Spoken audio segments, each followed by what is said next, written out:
Hello বন্ধুরা, শুভ দুপুর। সবাই কেমন আছো? আশা করি সবাই ভালো আছো। তো দেখতে পাচ্ছ বন্ধুরা, আজকে আমাদের এখানে আজকেও কেমন বৃষ্টি। সকাল থেকে বৃষ্টি হয়েছে, দফায় দফায় রোদ উঠছে। আবার এখন দেখো দুপুরবেলা মোটামুটি 12টা থেকে কত ঝমঝমিয়ে বৃষ্টি নেমেছে। তো তোমাদেরও কার কোথায় বৃষ্টি হচ্ছে অবশ্যই কমেন্টে জানিও।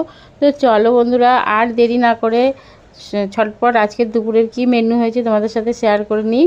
তো চলো দেখো, এখানে আছে কুমড়ো ভর্তা, পেঁয়াজ কুচি, লঙ্কা কুচি দিয়ে সর্ষের তেল দিয়ে মেখেছি। আর এখানে আছে ভাত, আর আছে মাছের টক। আজকে দুটোই মাছের আইটেম হয়েছে।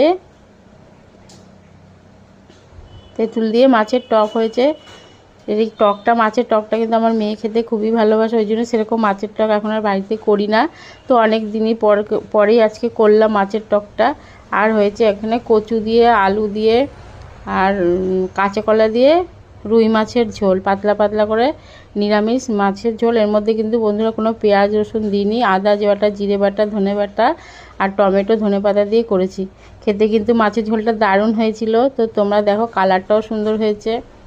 আর একদম হালকা মশলা দিয়ে করেছি। এরকম পাতলা মাছের ঝোল, মাছটা অবশ্যই জ্যান্ত ছিল, ওই জন্য পাতলা। আর মাছের ঝোল করলে আমি পেঁয়াজ রসুন দিই না। যদি মাছের কালিয়া বা মাছের পাতুরি করি তখনই পেঁয়াজ রসুন দিই।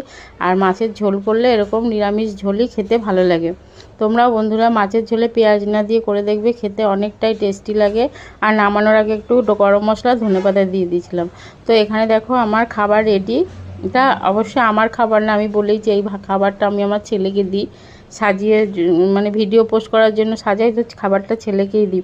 তো আবার বলো, চলো বন্ধুরা, এখনকার মতো টাটা বাই। ভিডিওটা ভালো লাগলে লাইক কমেন্ট শেয়ার করে অবশ্যই পাশে থেকে দাও। চলো টাটা।